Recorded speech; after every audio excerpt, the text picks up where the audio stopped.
ఇంకొక మాట అమ్మా మీకు అరే ఆగురా అయ్యా మీకోసం అరే ఆగురా అయ్యా నీ దండం పెడతాను నీకు దండం పెడతా ఆగురా భయ్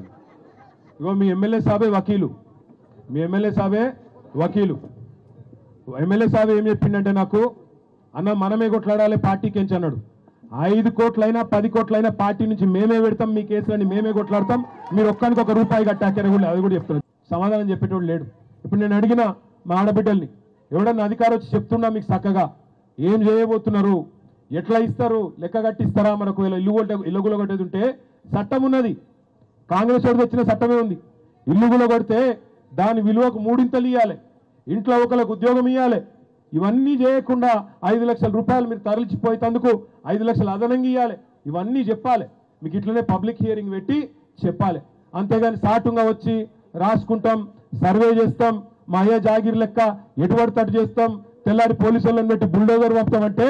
చూసుకుంటా ఊకునేందుకు కేసీఆర్ గారు మేము ఎవ్వరం కూడా సిద్ధంగా లేము మీతో పాటు ఖచ్చితంగా కొట్లాడతాం ఈ ప్రభుత్వం మీద అనే మాట ఒక్క ఇల్లు కూడా డిస్టర్బ్ కాకుండా కొట్లాడతామనే మాట నేను మీకు ఇస్తా ఉన్నా కొంతమంది అలా గరీబులను మూసీలా ఎవరైతే పాపం వాళ్ళ నయాన్నో భయాన్నో బెదిరించిరట ఇల్లు ఖాళీ చేపించిరట అవతల దిక్కు ఏందో శంకర్ నగర్ కాడ ఇప్పుడే బుల్డోజర్లు పోయినాయట నేను రేవంత్ రెడ్డికి ఒకటే చెప్తున్నా నీకేమైనా బుద్ధి జ్ఞానం ఉంటే సిగ్గు లజ్జ ఉంటే నిన్ననే హైకోర్టు నానా దొబ్బులు దొబ్బింది మిమ్మల్ని నిన్ననే తిట్టింది హైకోర్టు ఎందుకు చేస్తుర్రా ఇష్టం ఉన్నట్టు బుద్ధి జ్ఞానం లేదా అని అయినా నీకు సిగ్గస్తలేదు ఇవాళ మళ్ళీ పోయి అక్కడ డ్రామా చేస్తున్నావు రేవంత్ రెడ్డి నీ భాషలనే చెప్తున్నావు ఎందుకంటే ఇక మామూలు భాషలు చెప్తే అర్థం కాదు నువ్వు మొగోనివే అయితే ముందు 6 గ్యారెంటీలు అమలు చేయి ముందు ఆడపిల్లలకి ఇస్తానా నెలకు 2,500 రూపాయలు ముసలోళ్ళకి ఇస్తానా నెలకు 4,000 రూపాయలు రైతులకు రుణమాఫీ చేస్తాను 2 లక్షలు అది చేయి 10,000 కాదు 15,000 ఇస్తాను ఈ ఆటో డ్రైవర్లు చచ్చిపోతాండ్రు వాళ్ళకి ఏదో బోర్డు పెడతా నెలకు 1,000 రూపాయలు ఇస్తాను ఇక్కడ మా వాళ్ళు కొంతమంది హోంగార్డులు కూడా ఉండొచ్చు ఆ హోంగార్డులకు జీతాలు వెళ్ళవు 4-5 నెలల నుంచి జీతాలు దిక్కులేవు గా పని చేయి పేదవాళ్ళని ఆదుకో బస్తీలలో ఉన్న వాళ్ళకు దమ్ముంటే కేసీఆర్ 1,00,000 డబుల్ బెడ్రూమ్ ఇల్లు కడితే మొగోను అయితే నువ్వు 2 లక్షలు కట్టు వద్దంటలేం కానీ ఉన్న ఇంట్లోకి వెళ్ళి తీసి బయట వారేస్తామంటే మాత్రం ఊకోమెట్టి పరిస్థితులు అనే మాట నేను విజ్ఞప్తి చేస్తా ఉన్నా ఇంకొక మాట కూడా నేను చెప్తున్నా దయచేసి నేను మిమ్మల్ని కోరుతున్నా ఇచ్చగొట్టే ప్రయత్నం చేస్తారు ఇంటింటికి వచ్చి బుదిరకిచ్చి సంజాయించి 4 బ్రోకర్ గాళ్ళు వస్తారు కాంగ్రెస్ వాళ్ళు వచ్చి ఏం కాదు నేను చూసుకుంటా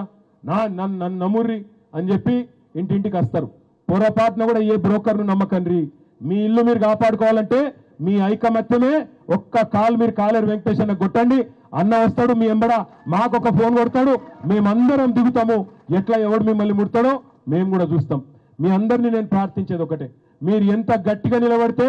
మరి మీ ఇల్లు అంతే గట్టిగా నిలబడతాయి కేసీఆర్ సారు మళ్ళీ రావాలి అంటూ రావాలనా పక్కన మరి మధ్యలో నిలబొట్టే ఉపాయం అయితే నా కాడ లేదు మీ కాడ ఏమైనా ఉంటే ఎప్పుడు మళ్ళీ వస్తాయి ఆగాదు మళ్ళీ ఎలక్షన్లు వస్తాయి ఏడబోతారు వీళ్ళంతా కానీ ఏడబోతారు వీళ్ళంతా మళ్ళీ మన కాడికే వస్తారు మళ్ళీ ఇంటింటికి వచ్చి ఓట్లు ఆడుకుంటారు అప్పుడు చెప్పాలి హైదరాబాద్ కార్పొరేషన్ ఎలక్షన్ వస్తుందా వస్తారు కదా మళ్ళీ ఇంటికి అమ్మా అక్క దండం పెడతా ఓటే అని అప్పుడు ఈ బలగొట్టాలి కాంగ్రెస్ వాళ్ళు ఈ బలగొట్టాలంటే కొట్టేరు నిజం కొట్టగురి కొడితే మళ్ళీ ఈ పోలీసు వాళ్ళు కేసులు పెడతారు ఆయన కొట్టగురి ఓట్లతో జాడిస్తాను అర్థమైందా ఓటుతోనే జాడిచ్చి తన్నాలి ఇంటి మీదకి వస్తే మాత్రం ఇంటి మీదకి వస్తే ఏం చేయాలి మా ఆడబిడ్డలు ఏం చేయాలి ఇళ్ళలో సీపుర్లు ఉన్నాయా కొత్త మంచిగా రెడీ చేసి పెట్టుకోరు సీపుర్లు తీసి ఒక సాకల ఐలమ్మ లెక్క ఒక రాణి రుద్రమ్మ లెక్క సీపుర్లు తీసి రోకళ్ళు తీసి బయట నిలబడుర్రి ఎవడొస్తారో చూద్దాం ఇక పక్క ఒకటి మాత్రం పక్క మీ హక్కులు మీ దగ్గరికి వెళ్ళి గుంజుకునే దమ్ము ఏ నాయకుడికి లేదు మీ కండగా కేసీఆర్ నాడు కేసీఆర్ తయారు చేసిన మేమందరం ఉన్నాం మీ ఇల్లు పోకుండా చూసుకునే బాధ్యత మాది మీకందరికి అండగా ఉండే బాధ్యత మాది గట్టిగా ఉండుండ్రి మీరు మొగోళ్ళు సిపాయిలు మీరందరూ ఫోన్లు పట్టుకొని అవతల వడకుర్రి జర్రా ఇంటి మొఖాన్ని ఉండుండ్రి ఇల్లు కాపాడుకోండి బ్యానర్లు పట్టుకున్నట్టు కాదు ఫోన్లలో వెంటనే ఫోన్లు కొట్టాలి రెడీ ఉండాలి మీ చుట్టాలు గిట్టాలు అందరిని పిలుచుకోవాలి ఎక్కడ వాళ్ళు అక్కడ అవసరమైతే బుల్డోజర్ గడ్డంగా పండుకోవాలి మమ్మల్ని దొక్కుకుంటా ఊరబాయి కానీ చెప్పాలి అట్లయితే వీళ్ళందరూ చక్కగా అవుతారు తప్ప లేకపోతే రేవంత్ రెడ్డి లాంటోడు మంచి మాటకి వినడు కాబట్టి దయచేసి ధైర్యంగా ఉండండి మీ కండగా కేసీఆర్ ఉన్నాడు నేను ఇక్కడికి వస్తుంటే అక్కడ ఒక అక్క అడిగింది అన్న మరి మా మీద మార్కింగ్ ఇచ్చిండ్రు ఏదో RBX అని ఏం చేయాలన్నది నేను ఒకటే చెప్తున్నా RBX అని ఉంటే దాన్ని తుడిచిపారేసి కేసీఆర్ అని రాయండ్రి ఎవడు ముడతాడో చూద్దాం కేసీఆర్ అని రాసి పెట్టుర్రి, పెట్టి చెప్పుర్రి. ఏందా అంటే అవు కేసీఆర్ సాబ్ చెప్పిండు, ఎవడు ముడతాడో చూస్తా అన్నాడు. ఆర్బీ అంటే అన్నయ్య చెప్తుండే వెనకకించి. ఆర్బీ అంటే ఏంటంటే రేవంత్ బుల్డోజర్ అని చెప్తుండు. ఆర్బీ అంటే రేవంత్ రెడ్డి బుల్డోజర్ అట. భయపడకురి మీరు, అందుకే తుడిచి పారేసి కేసీఆర్ అని రాయండ్రి. పోలీస్ అన్నలకు కూడా నేను చెప్తున్నా, ఎక్కడున్నారు అగో జర మీరు కూడా అందరూ పేద కుటుంబాలకు వెళ్ళి వచ్చిన వాళ్ళు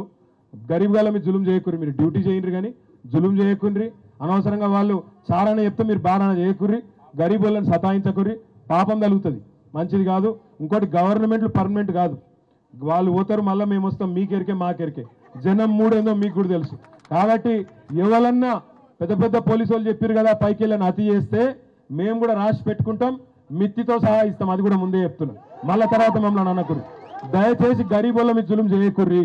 గరీబోళ్ళని కొట్టకుండ్రి, జులుం చేయకుండ్రి. వాళ్ళు చెప్తే డ్యూటీ చేయండి, అంతకే చేయండి కానీ గరీబోళ్ళని కొట్టకుర్రి. మీరు కూడా గరీబ్ కుటుంబాలకు వెళ్ళి వచ్చిన వాళ్ళే, గరీబోళ్ళని దయచేసి కళ్ళలో పెట్టి చూసుకోవాలని కోరుతూ, తులసిరామ్ నగర్లో, అంబేద్కర్ నగర్లో ఎక్కడెక్కడైతే సమస్య ఉందో వెంటనే కాలేరన్నకు ఇక్కడనే ఉంటాడు, పక్కకి 5 నిమిషాలు అవతల ఫోన్ కొడితే వాలిపోతాడు. వెంటనే ఫోన్ కొట్టుండ్రి, ఏమున్నా మీకు మేము అండగుంటామని చెప్పి తెలియజేస్తూ జై తెలంగాణ. వినవడాల రేవంత్ రెడ్డికి జై తెలంగాణ. Thank you.